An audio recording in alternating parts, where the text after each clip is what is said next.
മിശിഹായിൽ അനുഗ്രഹീതരായവരെ, ദൈവികാരുണ്യ ഈശോ ഈ ദിവസം നിങ്ങളെല്ലാവരെയും സമൃദ്ധമായിട്ട് അനുഗ്രഹിക്കട്ടെ. ഈശോയുടെ സംരക്ഷണവും സഹായവും നിങ്ങൾക്ക് ഓരോരുത്തർക്കും ലഭിക്കട്ടെ എന്ന് നിങ്ങൾക്ക് ഓരോരുത്തർക്കും വേണ്ടി പ്രത്യേകമായിട്ട് പ്രാർത്ഥിക്കുകയാണ്. വിശുദ്ധ യോഹന്നാന്റെ സുവിശേഷത്തിന്റെ 5-ാമത്തെ അധ്യായത്തിന്റെ 37-ാമത്തെ തിരുവചനത്തില് ഈശോനാഥൻ നമ്മെ ഓർമ്മിപ്പിക്കുകയാണ്, എന്നെ അയച്ച പിതാവ് തന്നെ എനിക്ക് സാക്ഷ്യം നൽകിയിരിക്കുന്നു. ഈശോയ്ക്ക് സാക്ഷ്യം നൽകുന്നത് പിതാവായ ദൈവമാണ്. ഇവൻ എന്റെ പ്രിയപുത്രൻ, ഇവനിൽ ഞാൻ സംപ്രീതനായിരിക്കുന്നു.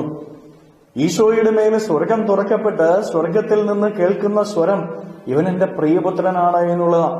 പ്രിയപ്പെട്ടവരെ, ഈശോയ്ക്ക് മറ്റൊരു സാക്ഷ്യവും ആവശ്യമില്ലായിരുന്നു. ഈശോയ്ക്ക് സാക്ഷ്യം പിതാവായ ദൈവത്തിന്റെ സാക്ഷ്യമായിരുന്നു. ആ സാക്ഷ്യം ഈശോയ്ക്ക് ലഭിക്കുകയാണ്. ഈ ഭൂമിയിൽ നമ്മൾ ഓരോരുത്തരും ജീവിക്കുമ്പോൾ നമ്മളെക്കുറിച്ചുള്ള സാക്ഷ്യപ്പെടുത്തൽ നടത്തേണ്ടത് ദൈവമാണ്. ഈ ലോകത്തിലുള്ള വ്യക്തികളോ നമ്മുടെ അധികാരികളോ നമ്മുടെ കൂടെയുള്ളവരോ മറ്റാരും നമ്മളെക്കുറിച്ച് നടത്തുന്ന സാക്ഷ്യങ്ങളൊന്നും ശരിയായിക്കൊള്ളണമെന്നില്ല. ദൈവത്തിനെ നമ്മളെക്കുറിച്ച് ശരിയായ സാക്ഷ്യം നടത്തുവാനായിട്ട് സാധിക്കുകയുള്ളൂ. കാരണം നമ്മുടെ ഹൃദയങ്ങളെ അറിയുന്നവൻ, നമ്മുടെ ജീവിതത്തെ അറിയുന്നവൻ, നമ്മുടെ ജീവിതത്തെ കാണുന്നവൻ, നമ്മുടെ കൂടെയുള്ളവൻ ദൈവമാണ്. ആ ദൈവത്തിന് മാത്രമേ യഥാർത്ഥ സാക്ഷ്യം നമ്മളെക്കുറിച്ച് നൽകുവാനായിട്ട് സാധിക്കുകയുള്ളൂ. അതുകൊണ്ട് പ്രിയപ്പെട്ടവരെ, ഈ ഭൂമിയിൽ നമ്മൾ ഓരോരുത്തരും ജീവിക്കുമ്പോൾ ദൈവം നമുക്ക് സാക്ഷ്യം നൽകുന്നതിന് വേണ്ടിയിട്ടായിരിക്കണം. ദൈവം സാക്ഷ്യം നൽകണമെങ്കിൽ, നമ്മളെക്കുറിച്ച് ദൈവത്തിന്റെ സാക്ഷ്യം ഉണ്ടാകണമെങ്കിൽ തിരിച്ചറിഞ്ഞുകൊള്ളുക, ദൈവം ആഗ്രഹിക്കുന്ന വിധത്തിലുള്ള ഒരു ജീവിതം നമുക്കുണ്ടാകണം.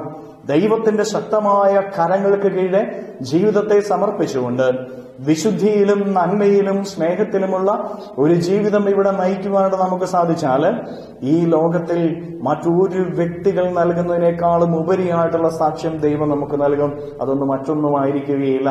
ഇവൻ എന്റെ പ്രിയപുത്രൻ, ഇവൾ എന്റെ പ്രിയപുത്രി, ഇവനിൽ ഇവളിൽ ഞാൻ സംപ്രീതനായിരിക്കുന്നു. ഇതാണ് പ്രിയപ്പെട്ടവരെ നമുക്ക് വേണ്ട സാക്ഷ്യം. ഈ സാക്ഷ്യത്തിന് വേണ്ടി നമുക്ക് ജീവിക്കാം, നമുക്ക് ആഗ്രഹിക്കാം. കരങ്ങളെ യാചനയോടെ പിടിച്ച് നമ്മുടെ ജീവിതത്തെയും നമ്മുടെ ആഗ്രഹങ്ങളെയും നമ്മുടെ ഇന്നത്തെ എല്ലാ കാര്യങ്ങളെയും ഈശോയ്ക്ക് സമർപ്പിച്ചുകൊണ്ട് സ്തുതിക്കാം. ഹല്ലേലൂയ. ഈശോയെ നന്ദി. ഹല്ലേലൂയ, ഹല്ലേലൂയ, ഹല്ലേലൂയ, ഹല്ലേലൂയ, ഹല്ലേലൂയ. കർത്താവായ ഈശോയെ, മക്കളെ ഓരോരുത്തരെയും അവിടുത്തെ കരങ്ങളിലേക്ക് സമർപ്പിക്കുന്നു. ഇവരെ ഓരോരുത്തരെയും അനുഗ്രഹിക്കുകയും ആശീർവദിക്കുകയും ചെയ്യണമേ. ഇവരുടെ ജീവിതങ്ങളിലേക്ക്, ഇവരുടെ ഭവനങ്ങളിലേക്ക് അങ്ങ് ഇറങ്ങിച്ചെല്ലണമേ. ഇന്നത്തെ ഇവരുടെ എല്ലാ അധ്വാനങ്ങളെയും ഇവരുടെ കുടുംബങ്ങളെയും ആശീർവദിക്കുകയും അനുഗ്രഹിക്കുകയും ചെയ്യണമേ. ഇവരുടെ ജീവിതത്തിന്റെ വഴികളിൽ നിന്ന് എല്ലാ തിന്മകളും ബന്ധനങ്ങളും പിശാചിന്റെ ഉപദ്രവങ്ങളും നാരകീയ ശക്തികളും നിർവീര്യമായി തീരട്ടെ എന്ന് കൽപ്പിക്കുന്നു. അന്ധകാര ശക്തികൾ വിട്ടുപോകട്ടെ എന്ന് കൽപ്പിക്കുന്നു. ദുരാത്മശക്തികൾ മാറിപ്പോകട്ടെ എന്ന് കൽപ്പിക്കുന്നു. എല്ലാ തടസ്സങ്ങളും വിട്ടുമാറട്ടെ. ഹല്ലേലൂയ, ഹല്ലേലൂയ, ഹല്ലേലൂയ, ഹല്ലേലൂയ, ഹല്ലേലൂയ. നിത്യം പിതാവും പുത്രനും പരിശുദ്ധാത്മാവുമായ സർവേശ്വര എന്നേക്കും ആമേൻ.